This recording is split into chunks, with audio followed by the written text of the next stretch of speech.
Today I'm going to be teaching you guys about the sorted function in Python. This is used to sort a list from least to greatest and also from greatest to least. To start, I'm going to teach you guys how to sort the list from least to greatest, and later I'm going to teach you guys how to reverse the order.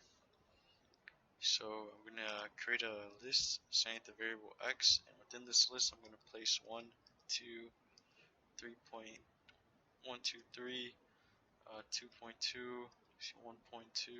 4, 5, 4, and 5. Okay. So as you can see, the list is not in order.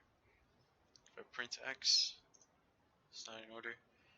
Now, if I were to print sorted, this is where the function comes in. X, you see that the list is not in order. But if I print x, the list is not in order. Okay.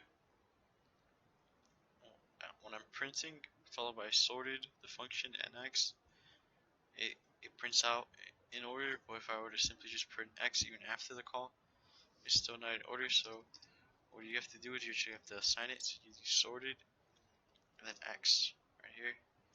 Now if I print x, you'll see that it comes out the way it should come out. Okay. Now let me teach you guys how to reverse the order. It's actually not too hard. So as you can see, this is from least to greatest. We're going to do from greatest to least now. We're going to do sorted x. Then we're going to type in reverse.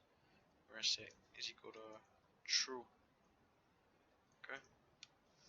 And now it's in reverse order. Again, if I were to print x, it's not going to be in reverse order, so I just have to assign it.